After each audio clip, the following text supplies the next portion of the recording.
भगवान बिरसा मुंडा को अंग्रेजी हुकूमत के खिलाफ उठाई गई आवाज और उनके समाज सुधार के लिए हमेशा याद किया जाता है। ईसाइयों का षड्यंत्र धर्मांतरण। ब्रिटिश हुकूमत अपने साथ ईसाई मिशनरियों को भी साथ लेकर आई थी। कहने को तो ये धर्म प्रचारक थे, लेकिन इनका मूल उद्देश्य ब्रिटिश समाज की नींव मजबूत करना था। वहीं वनवासियों को उनके मूल सनातन धर्म के विरुद्ध भड़काकर ईसाईकरण कर रही थी। बिरसा ने मुंडा के वनवासियों से ईसाईयत त्याग देने का आह्वान किया। उन्होंने कहा कि मिशनरियों की बढ़ती शक्ति को रोकने के लिए ईसाई धर्म का बहिष्कार किया जाना चाहिए।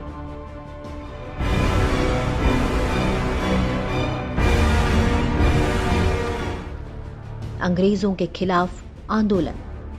उन दिनों ब्रिटिश सरकार के खिलाफ सरकार आंदोलन चल रहा था और ईसाई स्कूलों का बहिष्कार किया जा रहा था। बिरसा के पिता ने भी उनका नाम क्रिश्चियन स्कूल से कटवा दिया। इसके बाद बिरसा आनंद पांडे से जुड़े। उन्होंने बिरसा को हिंदू और ईसाई धर्म के बारे में बताया।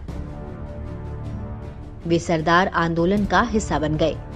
बिरसा ने देखा कि अंग्रेजी वनवासियों की जमीन पर कब्जा कर उन्हें धर्म परिवर्तन के लिए मजबूर कर रहे हैं, तो उन्होंने अंग्रेजों की धर्मांतरण नीति का पुरजोर विरोध किया।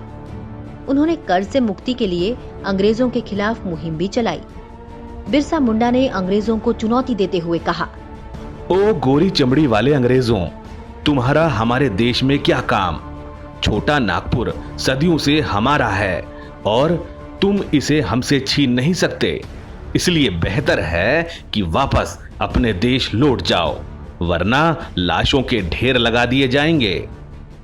अंग्रेजों के खिलाफ बिरसा मुंडा के विरोध की आवाज तत्कालीन लेफ्टिनेंट गवर्नर के इस बयान से समझी जा सकती है। जब तक बिरसा मुंडा कारावास में हैं, तब तक यह ना समझें कि सब कुछ शांत है।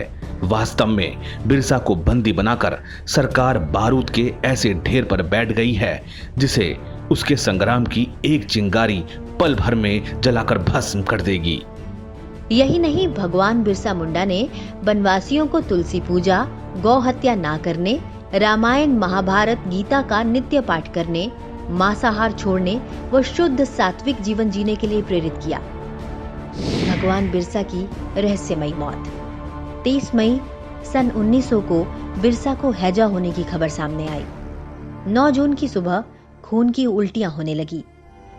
अत्यधिक कमजोरी के कारण वे बेहोश हो गए और सुबह 9 बजे वनवासियों के भगवान बिरसा मुंडा संसार से सदा सदा के लिए विदा हो गए।